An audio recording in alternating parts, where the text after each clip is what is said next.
Good morning students. आज का हमारा टॉपिक है मस्कुलर सिस्टम। कि मस्कुलर सिस्टम क्या होता है। नॉर्मली जो मस्कुलर सिस्टम होता है वो किससे मिलकर बनता है, हमारी मसल से मिलकर बनता है।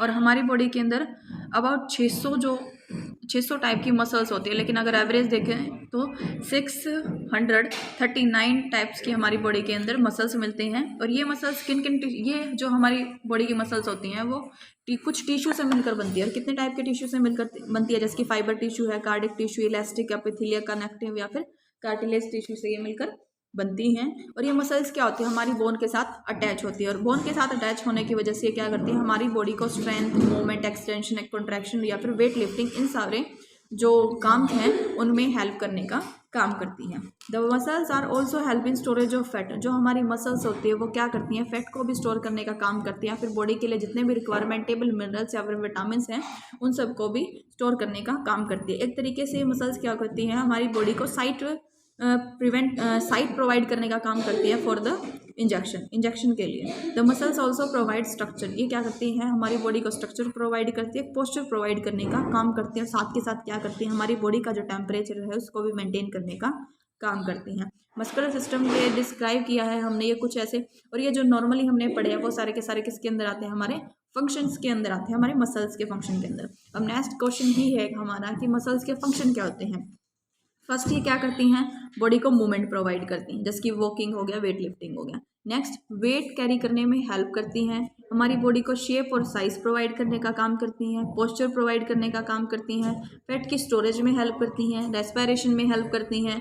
ब्लड वेसल्स हैं जो उनके सर्कुलेशन में हेल्प करती हैं ताकि वो अच्छे से कॉन्ट्रैक्शन या फिर relaxation according to the blood circulation low है या फिर हाई है। मसल्स क्या करती हैं, इंजेक्शंस लगाने के लिए एक साइट प्रोवाइड करने का काम करती हैं। और मसल्स क्या करती है, रिप्रोडक्शन में भी हेल्प करती है, क्योंकि ये कहाँ प्रेजेंट होती है, मेल और फीमेल रिप्रोडक्टिव सिस्टम में भी प्रेजेंट होती हैं। नेक्स्ट आता है कि ये जॉइंट के साथ फिक्स होती है, इसलिए हमें क्या करती हैं, मूवमेंट प्रोवाइड करती हैं। हीट प्रोडक्ट करने का भी काम करती हैं। हमारी बॉडी का कंप्लीट 100 में से 35% जो हीट है वो हमारी मसल्स हमें प्रोवाइड करती है। और हीट प्रोवाइड करने की वजह से क्या करती है, हमारी बॉडी के अंदर हमारे बॉडी टेम्परेचर को मेंटेन करने का काम करती है। साथ के साथ ये क्या करती है, हमारी बॉडी से वेस्ट प्रोडक्ट को भी बाहर निकालने का काम करती है। नेक्स्ट आता है कि कुछ ऐसी हमें मसल्स बतानी है जो मेडिकल प्रोफेशनल तरीके से हम उनका यूज़ कर सकते हैं। किन पर्पज़ के लिए यूज़ करते हैं, जो डेल्टॉइड मसल्स होती हैं, जिनकी जो हाथ पर जो प्रेजेंट होती हैं हमारी मसल्स, उसको हम क्या बोलते हैं, डेल्टॉइड मसल्स बोलते हैं। ग्लूटियल क्या होते हैं, जो बटक्स पे प्रेजेंट होते हैं, हिप पर प्रेजेंट होते हैं। हम साथ के साथ डिस्क्राइब कर लेते हैं कि डेल्टॉइड मसल्स क्या होती हैं। It found in outer side off shoulder. जो हमारा शोल्डर होता है उसके आउटर साइड में प्रेजेंट हो सकती हैं। जैसे कि तुम बोल सकते हो हाथों पर जो प्रेजेंट होता है, जो हमारे बाइसेप्स या फिर ट्राइसेप्स होते हैं, वहाँ पर जो मसल्स प्रेजेंट होते हैं उसको हम डेल्टॉइड बोल सकते हैं, डेल्टॉइड ही बोलते हैं। और ये क्या करती हैं, आईएम, यहाँ हम क्या कर सकते हैं, आईएम इंजेक्शन दे सकते हैं। यहाँ पर क्या करते हैं, हम ज़्यादा से ज़्यादा 2 या 3 ml तक ही इंजेक्शन दे सकते हैं, क्योंकि अगर इससे ज़्यादा देते हैं तो हमारी बॉडी के अंदर जो हमारे जहाँ साइट है, इंजेक्शन साइट है, वहाँ पर स्वेलिंग, चिल्स या फिर फीवर भी हो सकता है। और स्पेसिफिक जो इंजेक्शन अगर हम कभी भी देते हैं तो उसके लिए एक एंगल बनता है जिसको हम क्या बोलते हैं, 60 डिग्री एंगल बोलते हैं। तो ये थी हमारी डेल्टॉइड मसल जो हमारे हाथों पर प्रेजेंट होती है। अब आता है ग्लूटियल मसल। ग्लूटियल मसल कहाँ प्रेजेंट होते हैं, हमारे हिप्स पर जो प्रेजेंट हो, यानी कि बटक्स जो एरिया होता है उस पर जो मसल्स कवर करती हैं वो होती हैं ग्लूटियल मसल्स। ये भी किस लिए यूज़ की जाती है, आईएम। और स्पेसिफिक जो मोस्ट ऑफ टाइम इंजेक्शंस के लिए जो साइट प्रेफर की जाती है वो हमेशा ग्लूटियल मसल्स ही दी जाती है, जहाँ पर जो एंगल होता है वो कितना होता है, हमारा 90 डिग्री का होता है। ग्लूटियल मसल्स की अगर डेल्टॉइड के साथ कंपैरिजन की जाए तो ग्लूटियल मसल ज़्यादा ही लार्ज होते हैं ग्लूटियल मसल्स के कंपैरिजन में।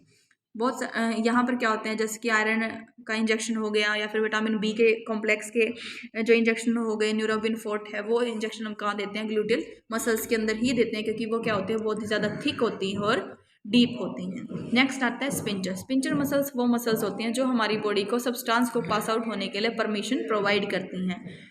और ये क्या करते हैं, ये जो मसल्स होते हैं वॉलेंटरी कंट्रोल की वजह से हमारी बॉडी के अंदर फंक्शन करने का काम करती हैं। लेकिन ये क्या होते हैं, स्पिंचर मसल मैच्योर नहीं होती कुछ कंडीशन में, जैसे कि पैरालिटिक पेशेंट के अंदर, कोमा पेशेंट के अंदर, न्यूबॉर्न जो बेबी होता है उनके अंदर स्पिंचर मसल्स कभी भी मैच्योर नहीं होती, इसलिए वो बेड वेटिंग वाली कंडीशन करते हैं। तो they found in many organs. ये क्या करते हैं, जो स्पिंचर मसल्स होती हैं हमारी बॉडी के बहुत सारे ऐसे ऑर्गन होते हैं जहाँ ये मिलती हैं, जैसे कि डुडेनम है, जो क्या करता है, खाने को आगे की तरफ पास आउट करने का काम करता है। एनएस बॉडी से बाहर निकालता है, और नेक ऑफ यूरेथ्रा जो कि यूरिन पास आउट करवाने में हेल्प करती है। यानी कि एक तरीके से बोल सकते हैं किसी भी सब्सटेंस को बॉडी से बाहर निकालने के लिए या फिर एक तरफ से एंटर और एग्जिट करवाने का काम करती है। कॉन्ट्रैक्शन और रिलैक्सेशन प्रोवाइड करती है।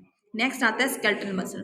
स्केलेटल मसल क्या होते हैं? स्केलेटल मसल्स वो मसल्स होते हैं जो हमारी बॉडी के अंदर हमारे बोन के साथ अटैच होते हैं, उसे हम बोलते हैं स्केलेटल मसल। ये भी क्या होते हैं? वॉलेंटरी तरीके से काम करते हैं, क्योंकि जब मसल जो बोन है वो हमारे कंट्रोल में होती हैं तो स्केलेटल मसल्स भी क्या होंगी? हमारे कंट्रोल में होगी, क्योंकि यही क्या होती है? हमारी बोन के साथ अटैच होती हैं। ये क्या होती हैं? हमें बॉडी जो जॉइंट के साथ अगर ये अटैच होती है तो ये हमें क्या प्रोवाइड करने का काम करती है? मूवमेंट प्रोवाइड करने का काम करते हैं। कुछ एसेप्ट्स होते हैं जो हमें प्रोवाइड कराते हैं, जैसे कि कॉन्ट्रैक्शन हुआ, रिलैक्सेशन हुआ, एक्सटेंशन हुआ, रनिंग है, रोटेशन है, लिफ्टिंग है या फिर जंपिंग है, तो ये सारे काम करवाने का हेल्प करती हैं।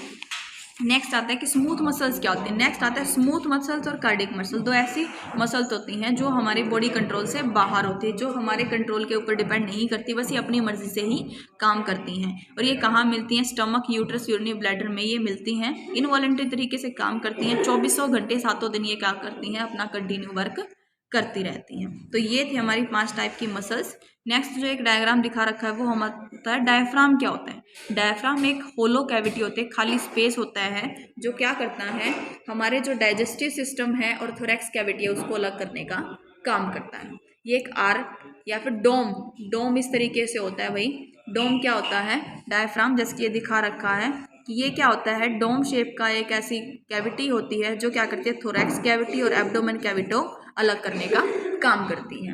It work as a wall. ये एक दीवार का काम करते हैं, किसके बीच में? चेस्ट और एब्डोमेन कैविटी में। और इसको थोरैक्स कैविटी भी बोला जाता है, क्योंकि इसका जो स्पेसिफिक जो ज़्यादा से ज़्यादा एरिया है वो कौन कवर करता है? थोरैक्स कवर करती है, इसलिए इसको थोरैक्स डायफ्राम भी बोला जाता है। और ये बहुत सारे इंटरनल ऑर्गन्स से मिलता है या फिर बनता है, उसके साथ अटैच होता है, जैसे कि हमारी सुपाइन है, रिब्स है या फिर स्टर्नम को भी कवर करता है। ये फाइबर और टेंडन मसल से मिलकर बनता है, जो बॉडी को कंट्रैक्शन रिलैक्सेशन के लिए हेल्प करते हैं। रेस्पिरेशन में सबसे ज़्यादा हेल्प करता है, क्योंकि जब कभी भी हम ज़्यादा रेस्पिरेट करते हैं तो लंग्स क्या हो जाते हैं? उससे फूल जाते हैं, और फूलने की वजह से सबसे ज़्यादा प्रेशर कौन कैरी करता है? हमारा डायफ्राम कैरी करता है। तो इसलिए रेस्पिरेशन में भी हेल्प करते हैं, लंग्स के बेस को बनाने का काम करते हैं। इन्हीं के साथ में क्या होता है? इसोफेगस की ओपनिंग होती है, जैसे कि आप डायग्राम में देख सकते हो कि ये ओपनिंग होती है। और ये ओपनिंग किसकी स्टार्ट हो जाती है? यहाँ से हमारे इसोफेगल की ओपनिंग स्टार्ट हो जाते हैं। कई कंडीशंस ऐसी होती है जिसके अंदर कभी कभी किसी कंडीशन के अंदर अगर किसी इंसान को सबसे ज़्यादा वोमिटिंग हो रही है तो इतनी ज़्यादा वोमिटिंग हो जाती है तो जो हमारा ये स्टमक का जो पार्ट है वो इस रिंग के अंदर स्टक हो जाता है। इस रिंग के अंदर स्टक होने वाली कंडीशन होती है जो एक एबनॉर्मल कंडीशन होती है, जिसको हम क्या बोलते हैं? हाइटस हर्निया बोलते हैं। यानी कि some time stomach stuck in the hole. ये क्या हो जाता है? जो हमने होल दिखाया उसके अंदर कई बार हमारा स्टमक क्या होता है? स्टक हो जाता है किसी भी सीवियर वॉमिटिंग की वजह से या फिर हिकअप की वजह से, जिसको हम क्या बोलते हैं? हाइटस हर्निया बोलते हैं। ये बहुत ही लाइफ थ्रेटनिंग कंडीशन हो गई है, स्पेशली बच्चों के अंदर देखने को मिलती है। और जो डायफ्राम है कई बार इनवॉलेंटरी तरीके से, वैसे तो जो हमारा डायफ्राम होता है वो हमारे कंट्रोल में होता है, जिस तरीके से हम रेस्पिरेट करेंगे उस तरीके से यही काम करेगा। लेकिन कई कई ऐसी कंडीशन होती है जिसमें ये इनवॉलेंटरी तरीके से काम करना शुरू कर देता है। वो किस कंडीशन में? वो कुछ भी हो सकती है।